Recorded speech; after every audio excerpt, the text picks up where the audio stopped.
Hey, Bill Greenberg with PhoneScholar.com. Today is Tuesday, February 1st. Welcome to the first day of the new month, 2011, and here's a brief summary of what we got going on today. To see the entire articles, please go to www.phonescholar.com, and as always, send me questions at blogquestions@phonescholar.com. Got a lot to do today. Try not to make it too long. Here we go. Dell Streak 7 launching February 2nd, which is tomorrow, on T-Mobile, and it looks like a really terrific little tablet. Yeah, I have a video on the website from Techno Buffalo at CES who did a video on it because I didn't get to do one. For some reason I missed that one, and sorry for that. But just to give you an idea, it is a 7-inch screen. It's the first one in 4G HSPA Plus tablet for T-Mobile. It will have a dual-core processor, which is really cool. Android 2.2, and they said it will support 3.0 when that does come out, so that's really cool. 16 gigabytes of memory built in, front and rear camera, $199 with a 2-year contract. Great price on that. $450 if you want no contract. Now, if you watch the video, though, unfortunately, it wasn't the zippiest and stuff like that. So, is this the thing you kind of get what you pay for? Remember, it's a $200 tablet. It's not a $700 tablet. So you'll have to see. You'll have to play with it. You'll have to check it out. But go into T-Mobile tomorrow. It should be there, and you can see it. Next, Motorola Xoom Super Bowl ad takes shot at Apple.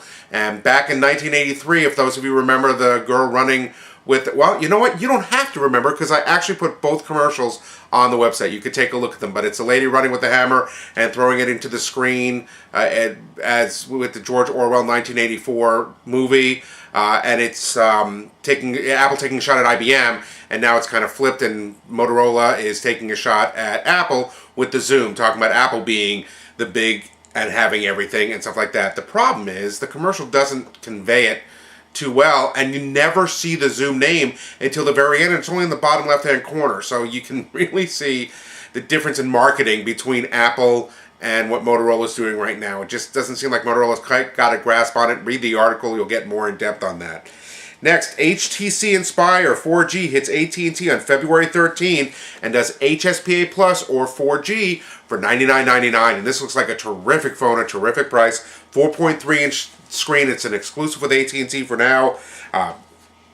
And what's really saying is AT&T, who has said they are dedicating themselves to the Android market, is moving on from the non-exclusivity from the iPhone. It will have Android 2.2. It will have also AT&T's first mobile hotspot, which is $25 for 2 gigabytes, which is not bad. 4.3-inch Super LCD display. The HTC Sense, the next generation, which is really nice. Preloaded Blockbuster and e-reader software on there. An aluminum unibody frame, so it looks like a really nice phone. And there is a link to the website describing all this in the article. Next, will Android market surpass the App Store? And currently they're saying that the Apple App Store has anywhere between 300,000 or 400,000, maybe even more apps. And Android just hit at the end of December 200,000 apps. But is Android going to catch them? And a lot of the analysts say yes, but here's some of the main reasons why. Is because the Android market also offers widgets and live wallpaper and themes and things like that that the Apple Store does not offer. So it's not just strictly apps. So is that apples to apples? Who knows? They also offer a lot more free sites or free applications on the Android market. But again, the problem with free sites is the quality gets to be low. And both of them do have a lot of duplicate applications and some low quality applications, so you do have to be careful of those.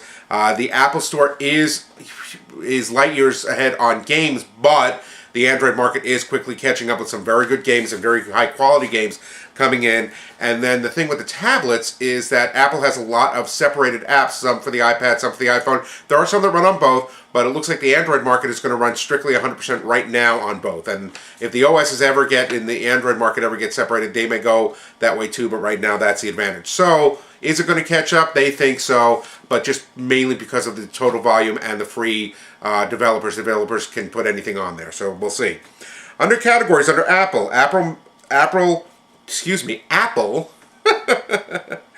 moves to tighten control of App Store. And basically what they're telling is people like Sony and Amazon and those people, mostly this is with the e-reader people, that if somebody wants to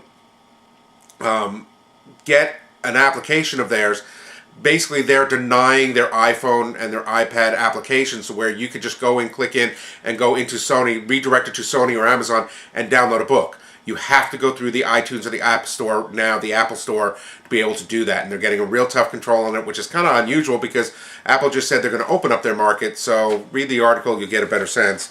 And then lastly, under AT&T, there's actually another lawsuit with the iPhone, but Apple is not involved this time. It's strictly with AT&T. And get this, lawsuit claims AT&T cheats iPhone, iPad owners on data. And they're saying that the AT&T, not Apple, inflated the amount of data downloads and added phantom traffic anywhere from 7 to 14% and sometimes up to 300%. And supposedly the one plaintiff had a phone, he had disabled all the services, he turned off the push email, everything, and was still charged for 2.2 megabytes of data. The article is chock full of this stuff, and this is going to be real interesting because if they find out this is true, guess what? Honestly, all the other carriers are going to go through it too, because then they're going to scrutinize it, and the FTC is going to get involved. So it should be very, very interesting. Anyway, that's all I got for today. Again, a lot in the articles, not as much here on the video, so please go to the website and check out the articles, www.phonescholar.com, and I shall talk to you tomorrow.